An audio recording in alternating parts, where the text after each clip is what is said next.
guys, how's it going? Caitlin here and welcome to my kitchen. And we're preparing for another week. Doing the prep up in advance, you will love yourself later because you're gonna save yourself time later. What's on the menu this week? We're gonna have spaghetti and meat sauce to start the week off. A nice classic. You can either use your recipe or use mine. Then we're gonna do grilled honey garlic chicken for a quick dinner. Sweet potato black bean enchilada casserole. Try saying that 5 times fast. Fried chicken salad. I'm excited about this one. And cheeseburger pizza. So shall we get some stuff prepped? I'm gonna prep my veggies. I'm not going to prep the veggies for my salad later in the week because if I'm doing a salad and I'm not cooking my veggies, I want them like fresh, right? I'm not messing around. So I would rather cut my fresh veggies a day of. If you choose that you would like to chop your vegetables for that now, you most certainly could. These are just the ones that I'm doing and what I feel good about prepping this week. So as always, look at the recipes, make it your own. I'm going to start with chopping the onions because I like to start with a good cry, get those emotions out. Leave the tears of last week behind. Start working on new tears for this week. I'm kidding a little bit, I think. Whew. So it calls for 1.5 onions. I have 2 really small ones here, so I'm just going with that. But using up chopped onion is never an issue in this house. There's always like late night nacho snacks or something of the sort. You know what? This onion's looking a little funny, so I might be grabbing another one.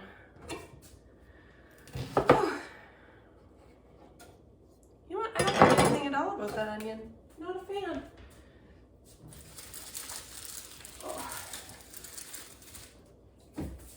So let's just pretend that didn't happen, and we'll go to another onion. We'll see if we get along a little better. I think I get along with this onion better than I got along with the last onion, so that's good.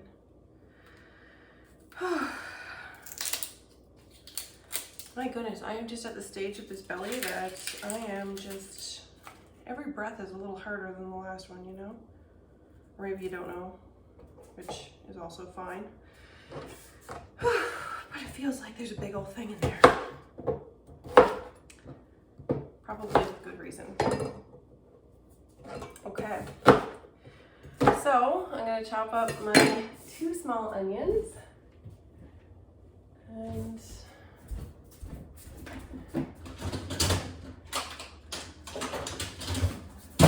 I'm not kidding when I say this thing is always in use. It's my food chopper. I just took it out of the dishwasher because it is that easy to clean up and that easy to put together.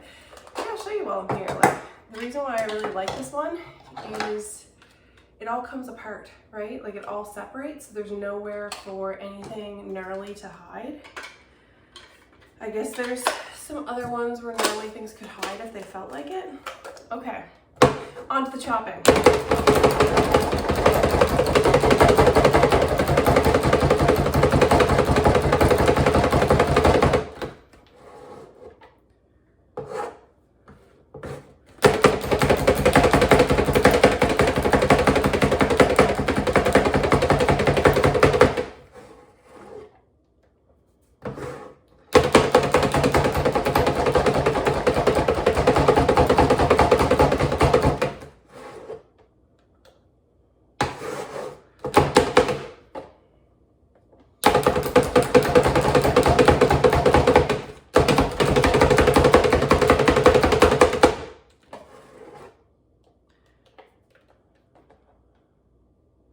Okay, so there's 2 onions chopped. And then I'm also going to chop a red onion. So if you wanted to do all regular onion, you could. If you wanted to do all red onion, you could. I like playing with the colors a little bit. I'm not even sure if nutrients are that different in them, though just looking at the color, I would suspect that there would be. But sometimes a recipe just looks prettier with one kind of onion or the other. So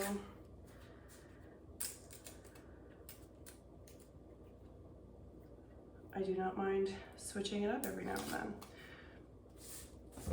I do have a little divider in my container, so I'm gonna put both of my chopped onions varieties in the same package just to save some retail in my fridge.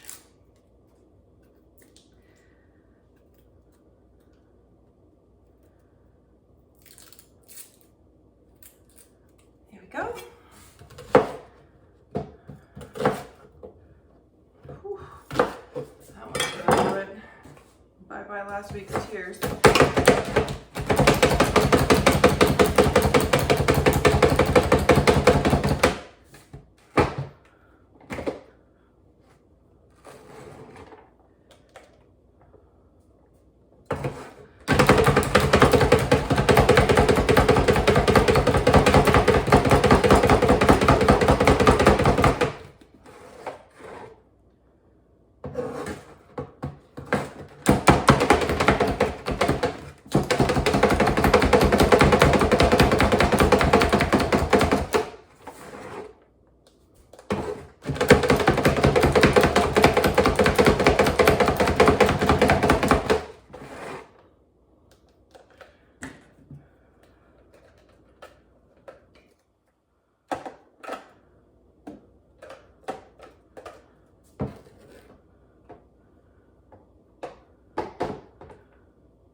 Here we go. Onions ready to roll. Now, next thing we're gonna do is chop up a pepper. And for this one, because peppers can be kind of leaky. I don't know what's a good word for that. I just have a little kind of a filter in the bottom, so the liquid can go through it and the pepper's not just going to be sitting in its own liquid.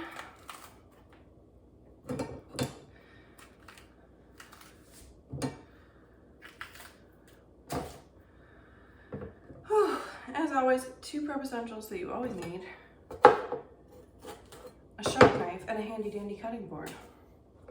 I can't see a week that you won't need those for doing meal prep. And a sharp knife is super important, especially if you are a hazard to yourself. So if you're holding back on getting a nice sharp knife because you're afraid that you're going to hurt yourself with it, don't do that. You're way more likely to hurt yourself with having a dull one because you're going to be sawing back and forth and doing all the things that you shouldn't be doing.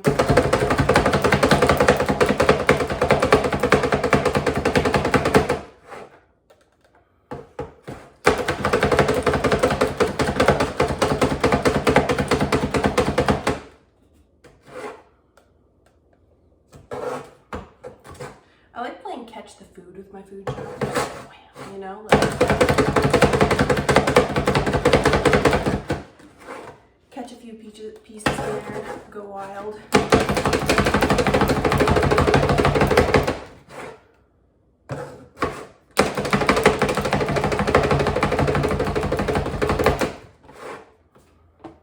Who says you can't turn meal prep into a game, right?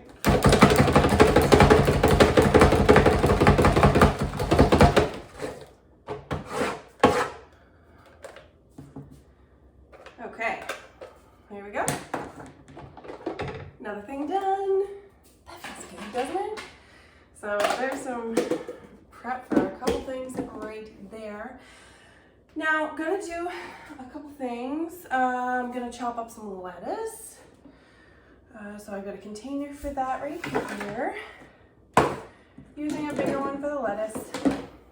I'm just gonna give my board a quick wipe there. It's just pretty juicy. Okay.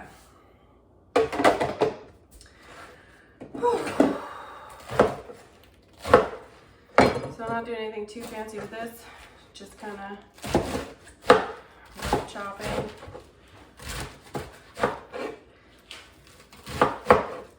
Just going in our salad, so doesn't to be perfect, something-ish around bite-sized pieces.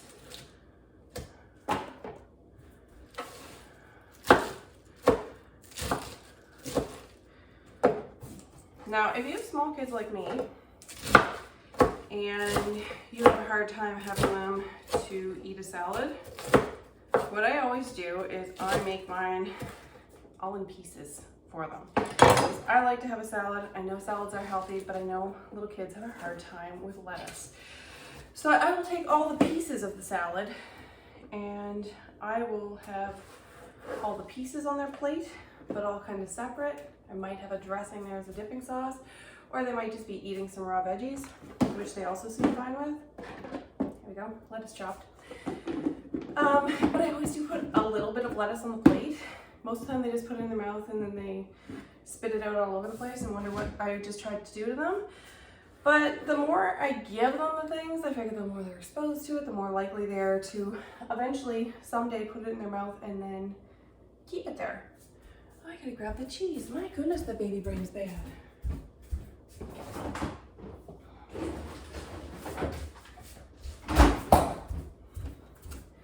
So, we would like to have 3 cups of grated cheese for this week.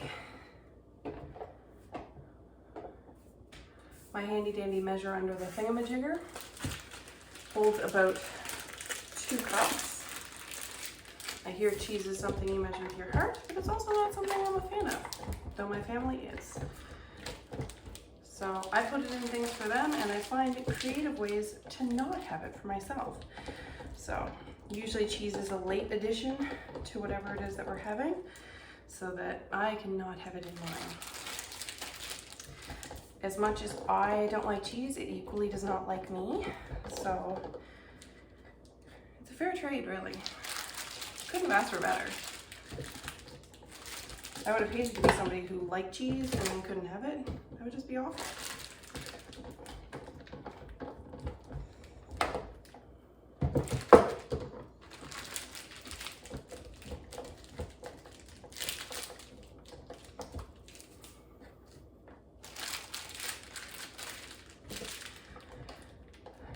So the reason I'm really excited for the fried chicken salad is that we're using a mock KFC seasoning.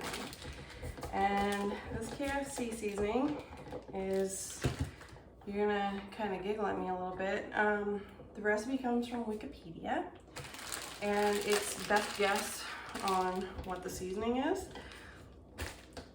But when you throw it together, like, you're able to enjoy something that feels like a guilty pleasure.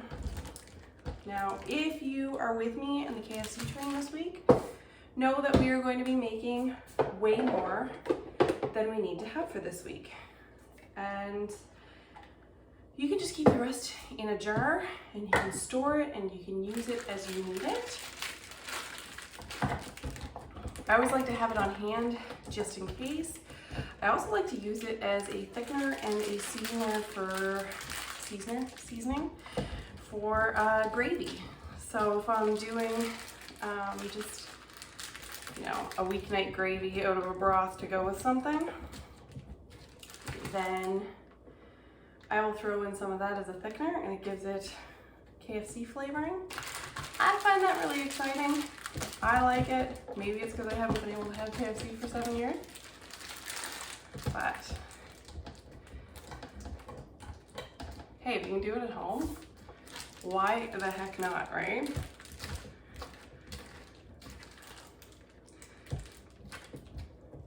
And it's so close to the end of this thing of cheese, I'm just doing up the rest of it, and either we'll use it in recipes or somebody is just going to eat it. It is something that will never go to waste in this house, so people are only going to thank me if there's grated cheese. All right, there we go. Definitely over 3 cups, but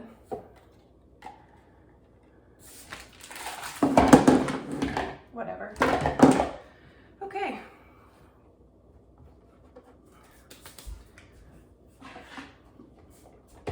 I think these containers are closer to a 5-cup capacity, so good enough. There you go, another thing of stuff prepped. So the last thing is, if you are joining me on the KFC train, we are going to put that together now. It does take quite a few seasonings. If you don't have all of these, I honestly think you could just put in the ones that you have, and then it'll probably still taste like a good seasoning. Because there's enough spices in there that, say if you had 2/3 of them, awesome. Then just put in 2/3 of the flour instead, and you should be fine. You're gonna have something that tastes delicious. The one adjustment that I do make to the Wikipedia recipe is I put in less flour. So Wikipedia says 2 cups of flour. I put in 1.5 cups of gluten-free flour. Otherwise, I don't find I'm getting quite as much seasoning as I would like. Maybe I'm a seasoning junkie, I'm not sure. But you could go with 2 cups of seasoning if you like and follow their recipe, or go along with me, whatever you're feeling. All right, now, there's no way in the world I was going to memorize this. So it's printed off. It's in your document, so whether you print it or whether you save it, you have it. It is right there. So I'm going to start with 2 teaspoons of salt in there.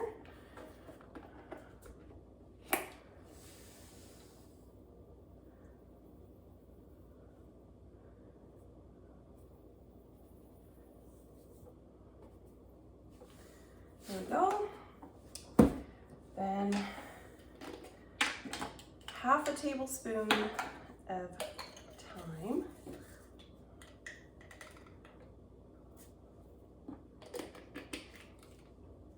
Half a tablespoon of basil. Pretty much just gonna have your whole spice covered in there.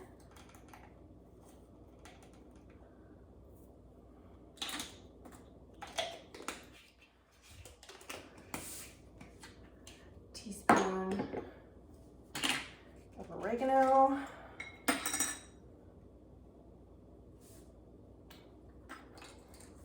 Which is currently sealed for my protection.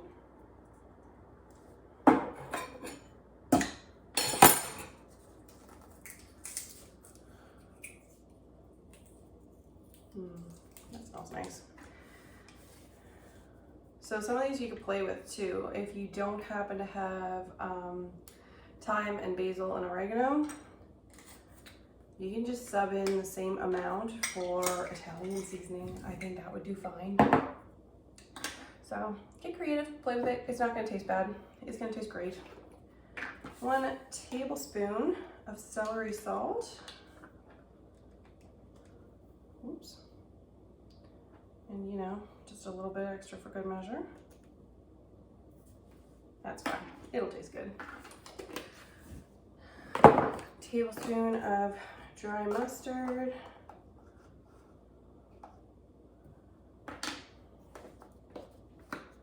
4 tablespoons of paprika. Yeah, just a lot of paprika. But I mean, that's not real surprising because the flavor gives a bit of that satisfying color to it as well. 1, 2, 3,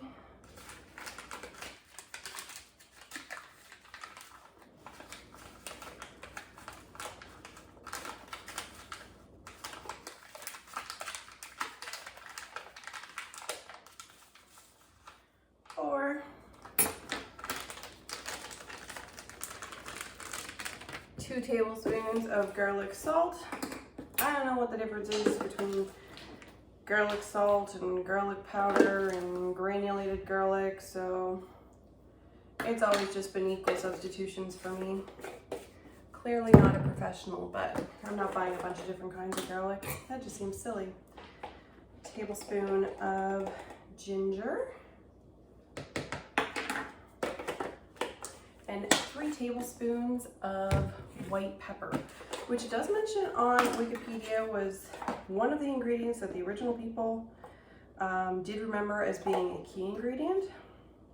And fun fact about KFC seasoning is there's 2 parts of it that are made of different locations, and both have like an order not to be able to say anything about what's in them to protect the secretness. Is that weird? Like, of all things to be like top secret in this world. Find information for anything else online. But hey, I can't complain too much. You can find a recipe for KFC seasoning on Google. So I mean, we're on Wikipedia. So I mean, that's pretty nice. Okay, so I'm just gonna store this in this container. It's gonna stay in there. It's gonna stay good for a long time. And then whenever I want KFC seasoning, it's all done. This is one of these things, if you're gonna have it for one thing, you might as well have it for like, you know, a few things. No reason not to. There we go. We are all prepped for the week. If you would like to, check your fridge. See what's gonna go bad. See how you can use it. See how you can incorporate it into another dish. Your spaghetti is gonna be a great spot to hide a bunch of veggies. Chop them up real small. Nobody will know the difference. And I will see you guys next week. Enjoy. I'd love to hear what you think. Bye-bye.